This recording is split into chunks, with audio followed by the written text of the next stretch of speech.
Evening. 2 weeks ago, remember viewers, the Supreme Court had termed forced religious conversion a serious issue, and now the centre today filed an affidavit in the top court and has backed tough laws against religious forced conversion. The centre informed the top court that it will take appropriate steps to stop forced religious conversions in the country. The centre also said we must protect the vulnerable.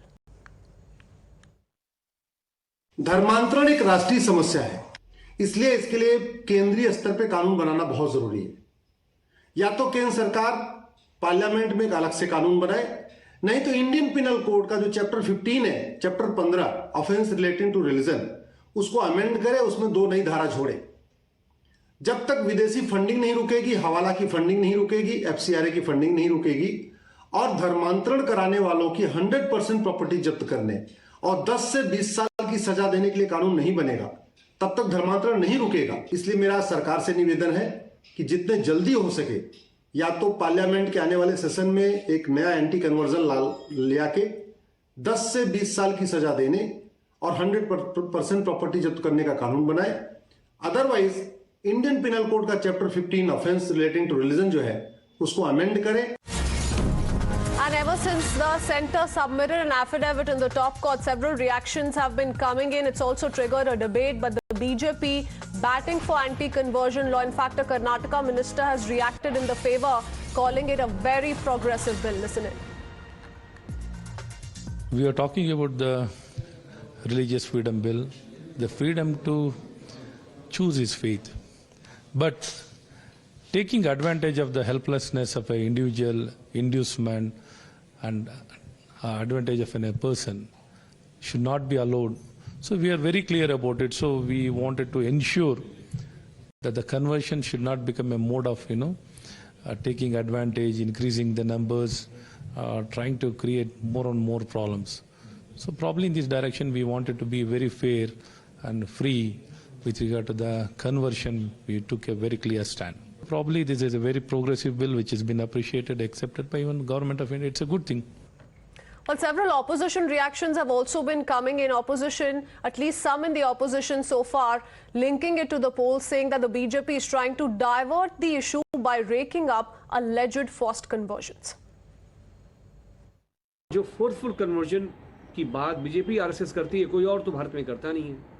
तो अगर ये चाहते हैं कि forceful जो conversion का विषय है, अगर बीजेपी आरएसएस चाहती है इसको सॉल्व करना, तो उसको सबसे पहला काम ये करना चाहिए कि जो इंटरनेशनल इंडेक्स है भुखमरी का, मोदी जी की भारतीय जनता पार्टी की सरकार में इस देश में भुखमरी चरम पर है। जिस दिन भुखमरी मिट गई, जिस दिन समाज में लोगों को सामान्य जिंदगी, शिक्षा, स्वास्थ्य, रोजगार और रोजी रोटी का सवाल, ये सवाल हमने हल कर लिया। हमें किसी फोर्सफुल कन्वर्जन के कानून की भारत में जरूरत नहीं पड़ती। धर्मांतरण के मामले पर माननीय सर्वोच्च न्यायालय में केंद्र सरकार का एफिडेविट दिया जाना है। ये स्पष्ट करता है कि भारतीय जनता पार्टी हर मुद्दे को धार्मिक चश्मे से देखती है, धार्मिक नजरिए से देखती है। और जहां तक कन्वर्जेशन का मामला है, ये मामला बहुत बड़ा मुद्दा नहीं है। दरअसल इस मुद्दे को तूल दे करके भारतीय जनता पार्टी इसका राजनीतिक लाभ लेना चाहती है। सबसे बड़ा मुद्दा है इस देश में गरीबी का, इस देश में महंगाई का, इस देश में भ्रष्टाचार का। इस मुद्दे से ध्यान भटकाने के लिए इस तरह से धर्मांतरण और धर्म के आधार पर राजनीति को बढ़ावा देने के उद्देश्य को लेकर के भारतीय जनता पार्टी ऐसी राजनीति कर रही है। India is a country, everybody is free to preach, practice and profess any religion they want. So if there is any forced conversion, that is illegal as per law, it is already there. And as for filing a separate affidavit that many states have this anti-conversion law, any religious conversion by force is illegal as per law. So there is nothing. BJP is tom-tomming over this issue because BJP is facing with the serious their lack of credibility in the electoral process in Gujarat and Himachal Pradesh. So just to try to woo the voters, they are coming up with these kind of issues. Let's quickly open this up. Our guest joining us this evening on the special debate, Professor Geeta Bhatt, political analyst, also with us the spokesperson of the Samajwadi Party, Abbas Haider, and political analyst Sajjad Kargili. Mr. Haider, I want to begin by asking you, since we played out a host of reactions coming in from opposition parties, including that of the Samajwadi Party. The Samajwadi Party leader, in as many words, said that this is the BJP trying to politicize the issue ahead of several state assembly elections. Why is the Samajwadi Party of that opinion? The centre today submitted an affidavit, but more importantly is what the top court noted today and a couple of days ago, that these kind of incidents of forced religious conversions could have a bearing on our national security. See, first of all, I would like to clarify that, forced conversion has not, it is unlawful. It has not got, it should not be considered anyway in the society. So we don't support forceful conversion. Anybody who, under the constitution, who's converting to a different religion has right to do so. Now, I would come to the point. As far as the centre's affidavit is concerned, it is very ambiguous. It has just said that it is important to protect vulnerable section of the society. So first of all, centre has not clarified its stand. And as far as I know, the petitioner seeked up. The petitioner in this case seeked an affidavit.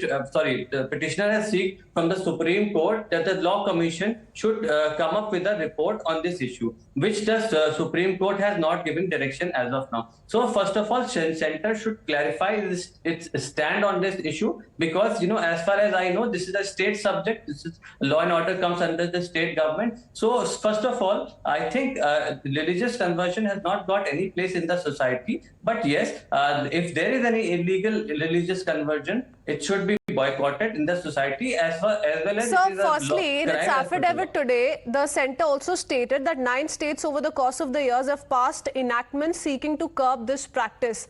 And they are BJP-ruled states. Secondly, I want to talk about the assurances so far that have come in from the centre. Says that the present petition will be taken up in all seriousness. Just to remind you that this is just in the interim that they've filed this affidavit today in the top court. Appropriate steps will be taken.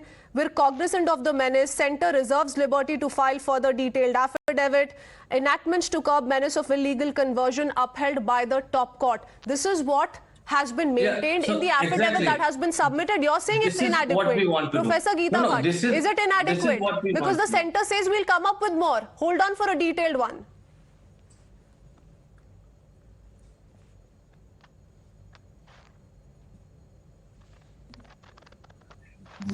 Professor Bhatt, can you hear me? Yes, I can hear you. Well, you see, the response that the central government has given, it is something, it's something not which is new that needs to be criticized, because I would like to bring forth a few points here. It was in 1967 that the Odisha government for the first time had brought the Religious Freedom Protection Act. That was the first time in 1967 in Odisha that such a act was brought by the state government, and immediately after that in Madhya Pradesh, the same an act with the same kind of an intention was brought. So this whole which the opposition is trying to portray that it is a myth that there are conversions taking place is absolutely untrue. This is a kind of a danger which the society has been facing for decades altogether. And please also to bring forth that it was sometime in the late 50s that Justice Bhagwati Niyogi Commission was set up to actually look into that whether such type of conversion cases are actually happening in the country or not. And it was the report that was submitted by the Niyogi Commission which categorically said that there are conversions taking place which are not voluntary in nature. And it was based on this report, which was something around 1958-59, that the subsequent Madhya Pradesh and the Odisha government had enacted these laws. So we need to be, this is a very, very serious concern, and by giving a lure of money or position, these type of conversions are taking place. Love jihad, in the name of love, people are being asked to convert. These Okay. are some So one part of the problem is what must be done next. As the Supreme Court has also sought a response from the centre with regards to what the centre plans to do with this concerning issue that affects you and I, all of us, is one part of the problem. Mr. Kargili, another part of the problem is basic acknowledgement of how this, according to some, at least in the opposition, is not a problem in the country itself. They are completely sidelining it. They're saying this is an RSS BJP agenda. How does one read into that now? We have witnessed, as Madam has also mentioned about the love jihad term, which Center has also clarified that there is nothing like love jihad exists. But we have seen, so there is already law about forced conversion that is illegal. But what is the need to bring more laws like that? And there are some vigilante groups which get encouraged to victimize minority communities. We have seen it in 2 days ago. We have seen that a Muslim boy was beaten in a moral policing case. Telling that there is going love jihad, we are bringing law, but at the end of the day, in the name of these laws, such laws, there is a need for tougher laws.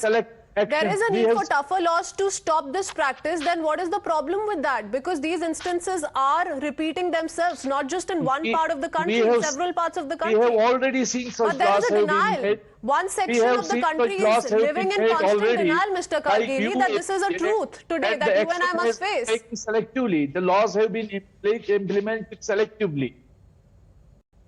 And secondly, if love jihad, the term which Madam quoted, it doesn't exist at all. But at the same time, we have seen in the name of triple talaq, the name of love jihad, many Muslims have been victimized. And there is no such proof. No, let's not digress.